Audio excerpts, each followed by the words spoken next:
Hai sobat hebat, bagaimana kabarnya hari ini? Semoga kalian senantiasa bahagia. Selamat datang pada presentasi kelompok kami. Pada kesempatan kali ini, Kak Dewi Deviarini, Kak Muhammad Yusroni, Kak Muawizah, dan Kak Ratna Marwa akan berbagi pemahamannya mengenai konsep dan teori belajar serta penerapannya. Yuk teman-teman, mari kita simak presentasi kelompok kami. Pada presentasi kali ini, kami akan memberikan pemaparan terhadap 3 hal. Yang pertama, mengenai penerapan teori behavioristik, kognitif, dan konstruktivisme yang akan dijelaskan oleh Kak Ratna. Selanjutnya, model pembelajaran yang sesuai dengan prinsip konstruktivisme akan coba dipaparkan oleh Kak Dewi Deviarini. Dan yang terakhir nih teman-teman, tentang rencana peningkatan motivasi peserta didik akan dipaparkan oleh Kak Muhammad Yusroni dan Kak Muawizah. Nah teman-teman, tanpa menunggu lama, mari kita simak presentasi dari kelompok kami. Penerapan teori behavioristik. Teori ini memandang bahwa belajar adalah perubahan tingkah laku sebagai akibat adanya interaksi antara stimulus dan respon. Ciri utama dari teori ini adalah mengutamakan unsur-unsur dan bagian-bagian kecil, bersifat mekanistis, dan mementingkan pembentukan reaksi atau respon. Pada zaman modern ini, aplikasi teori ini berkembang pada pembelajaran PowerPoint dan multimedia. Pada pembelajaran PowerPoint cenderung satu arah. Materi yang disampaikan dalam bentuk PowerPoint disusun secara rinci dan bagian-bagian kecil. Lalu pada pembelajaran multimedia, peserta didik diharapkan memiliki pemahaman yang sama dengan pengembang. Lalu materi yang disusun dengan perencanaan yang rinci dan ketat dengan urutan yang jelas. Dan latihan yang diberikan pun cenderung memiliki satu jawaban yang benar.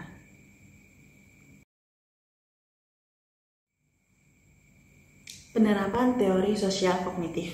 Implikasi teori ini adalah model pembelajaran observasional yang disebut juga dengan imitasi atau modeling. Model pembelajaran observasional yaitu metode pembelajaran yang dilakukan seseorang ketika mengamati dan meniru perilaku orang lain. Contohnya, ketika siswa mengamati guru atau orang tua mereka dan meniru perilaku tersebut. Penerapan teori konstruktivisme. Implikasi teori ini adalah pada proses pembelajaran modern adalah berkembangnya pembelajaran dengan web dan penggunaan sosial media. Model pembelajaran melalui web maupun sosial media sejalan dengan teori konstruktivisme ini, di mana peserta didik adalah pembelajar yang bebas yang dapat menentukan sendiri kebutuhan belajarnya. Pembelajaran dengan sosial media yaitu memberikan kesempatan kepada peserta didik untuk berinteraksi, berkolaborasi, berbagi informasi, dan pemikiran secara bersama. Dan pembelajaran melalui web itu memberikan kesempatan kepada peserta didik untuk melengkapi satu atau lebih tugas melalui internet. Hai sobat hebat, saya Devi. Pada kesempatan kali ini saya akan berbagi pemahaman saya mengenai teori pembelajaran konstruktivisme. Sebelumnya, apakah teman-teman masih ingat apa yang dijelaskan oleh Kak Ratna tentang teori ini di presentasi sebelumnya? Wah, hebat sekali teman-teman bisa ingat. Iya, kita review sedikit ya teman-teman. Jadi, teori ini itu memberitahukan ya kepada kita bahwa teori ini memberikan kesempatan kepada peserta didik untuk melatih sendiri pemahamannya. Bisa lewat pengalaman belajar ya. Jadi anak-anak itu mengalami sendiri proses pembelajarannya. Mereka juga bisa lewat interaksi sosial. Sehingga pada dasarnya unsur filosofi pembelajaran ini memberikan kebebasan dan keberagaman. Apa ya maksudnya teman-teman? Well, yang dimaksud dengan kebebasan di sini adalah si peserta didik ini memiliki kebebasan ya teman-teman untuk melakukan pilihan-pilihan pembelajaran yang sesuai dengan kebutuhan mereka. Sementara keberagaman itu maknanya bahwa peserta didik mengetahui bahwa dirinya itu berbeda dari orang lain. Sehingga satu individu dengan yang lainnya itu beragam. Well, lantas model pembelajaran apa ya teman-teman yang sesuai dengan teori konstruktivisme ini? Sebenarnya ada banyak ya teman-teman, tapi saya pilih 4 saja yang paling terkenal dan pasti teman-teman sudah tahu. Teman-teman pasti familiar dengan model pembelajaran ini. Ada problem based learning, ada project based learning, inquiry learning, dan discovery learning. Nah, tanpa lama-lama, yuk teman-teman kita simak. Oke, baik teman-teman. Mari kita bahas dari problem based learning dan project based learning dulu. Kalau problem based learning ini model pembelajarannya menuntut siswa pada aktivitas yang secara penuh ya dalam rangka menyelesaikan setiap permasalahan. Makanya namanya problem ya teman-teman, problem based. Nah, para siswa ini harus mandiri ya dalam menyelesaikan masalahnya dan juga mengkonstruksi atau membangun pengetahuannya dari pemahaman yang dia miliki. Hal ini sesuai ya teman-teman dengan teori konstruktivisme bahwa siswa ini harus aktif ya atau mengalami sendiri proses pembelajarannya menggunakan pemahaman mereka. Lalu manfaatnya apa ya teman-teman? Jadi dari menggunakan model pembelajaran problem based learning ini, para siswa didorong ya untuk mandiri dan juga inisiatif dalam belajar. Nah, selanjutnya teman-teman, project based learning. Namanya aja project ya teman-teman, berarti menghasilkan sebuah produk nih. Dalam model pembelajaran ini, peserta didik ini menjadi pusat pembelajaran ya. Dia adalah subjeknya nih teman-teman. Jadi menitik beratkan proses pembelajarannya itu berupa hasil akhirnya itu produk teman-teman. Artinya peserta didik memiliki kebebasan untuk menentukan sendiri aktivitasnya, kemudian mengerjakan proyek, berkolaborasi bersama teman-temannya, ya, sehingga hasil akhir dari proses pembelajaran itu berupa produk. Kemudian manfaatnya apa nih? Nah, karena mereka bekerja berkolaboratif, berarti manfaatnya bisa membangun kerjasama tim, kemudian bisa mengasah keterampilan critical thinking, kreativitas, problem solving, dan juga komunikasi pelajar tersebut. Wah, menarik ya teman-teman ya. Oke, lalu bagaimana ya dengan model pembelajaran yang lain? Terus simak ya teman-teman. Oke teman-teman, mari kita bahas selanjutnya tentang inquiry learning dan discovery learning. Kalau inquiry learning teman-teman, metode belajar itu prinsipnya mengajak peserta didik untuk aktif bertanya dan bereksperimen secara mandiri selama proses pembelajaran ya teman-teman.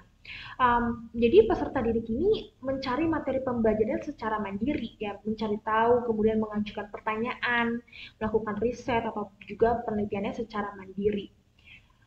Jadi berdasarkan keterangan tadi teman-teman, manfaatnya itu sehingga peserta didik ini bisa lebih mandiri ya, kemudian jadi kreatif, kritis, dan juga analitis.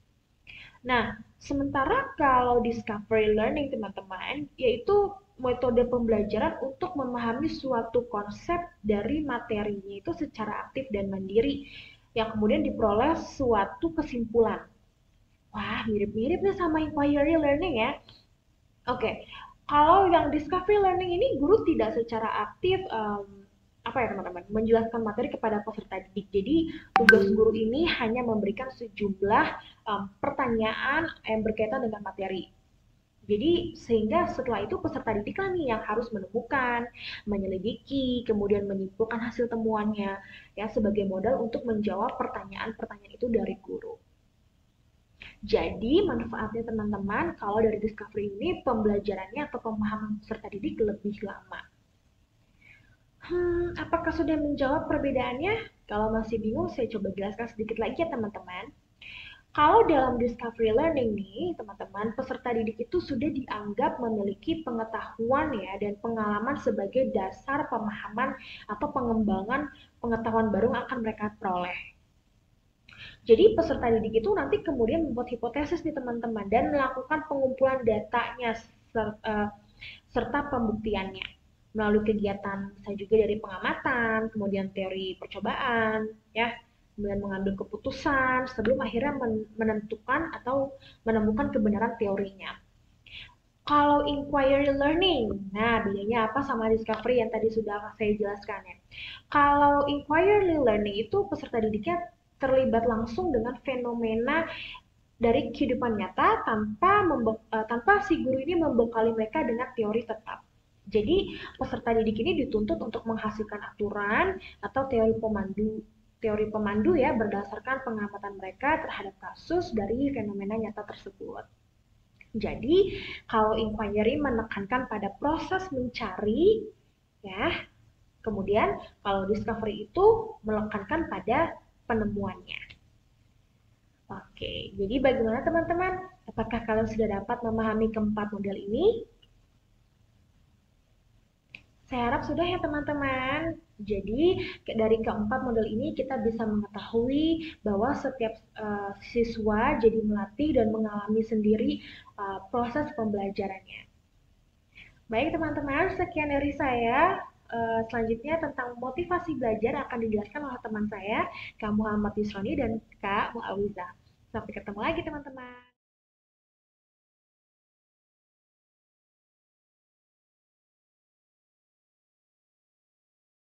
Seorang anak bernama Tania, dia berusia 7 tahun, memiliki kemampuan yang rendah dan keinginan untuk sukses yang rendah pula. Nah, jika kita lihat usia 7 tahun, ini berarti Tania masih duduk di kelas 1 atau kelas 2 SD dan masih berada di peralihan dari taman kanak-kanak.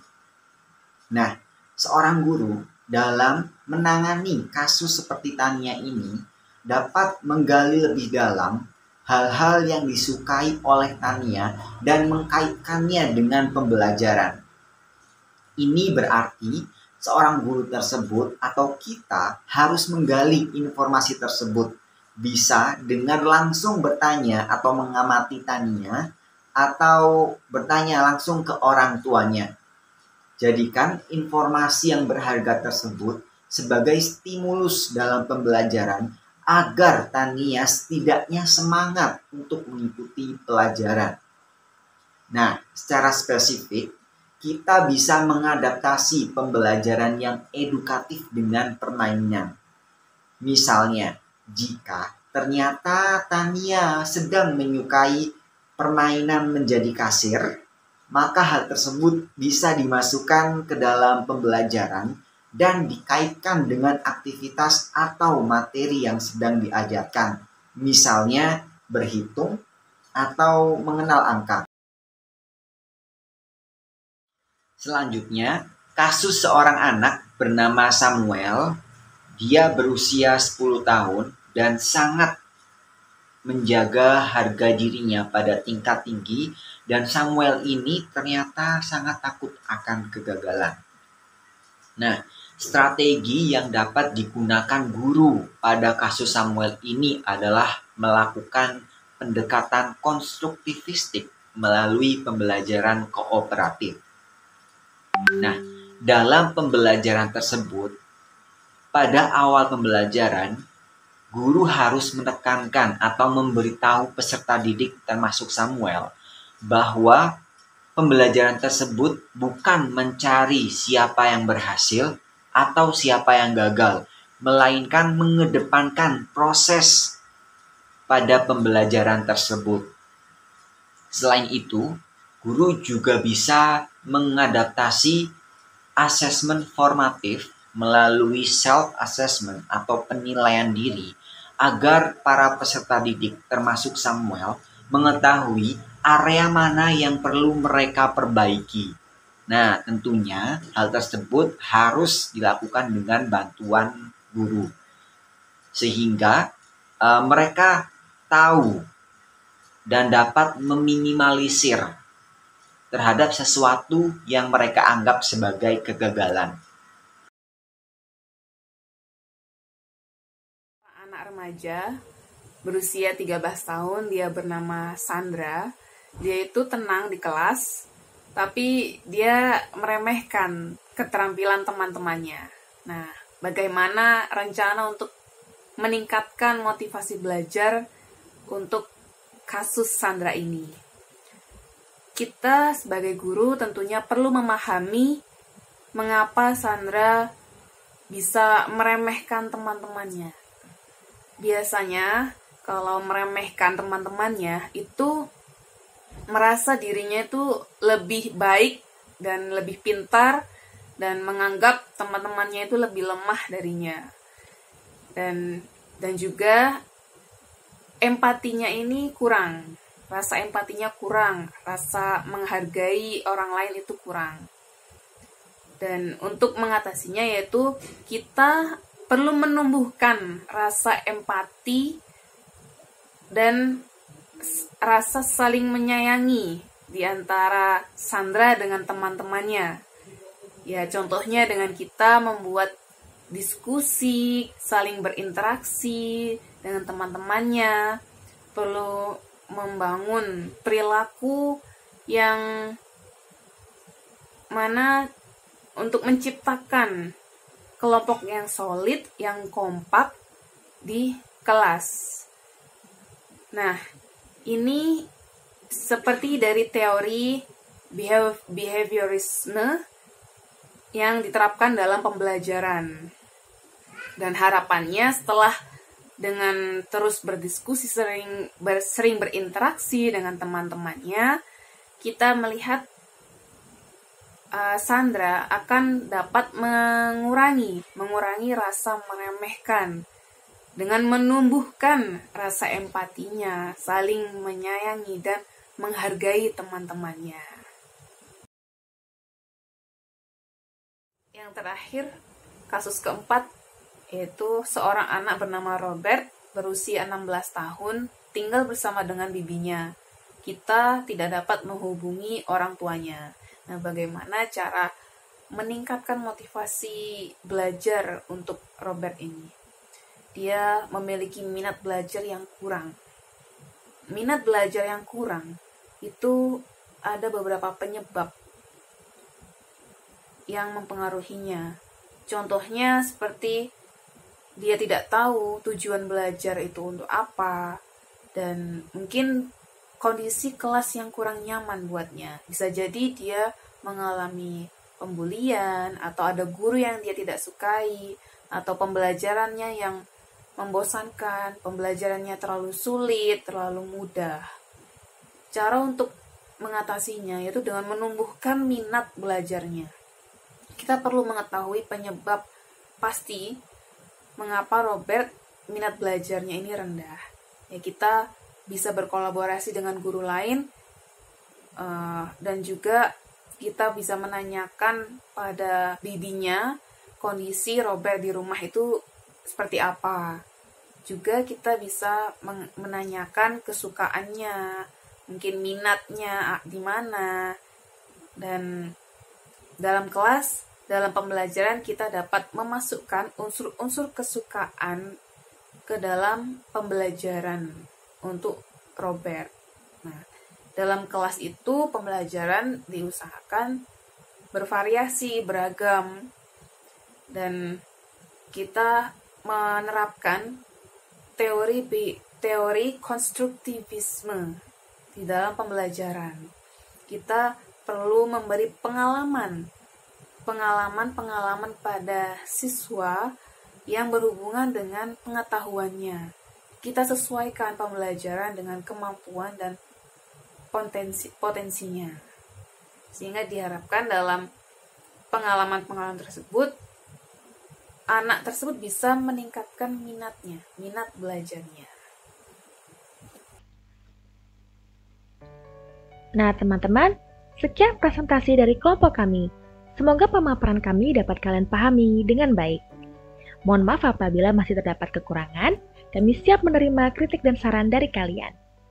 Sampai jumpa di presentasi selanjutnya.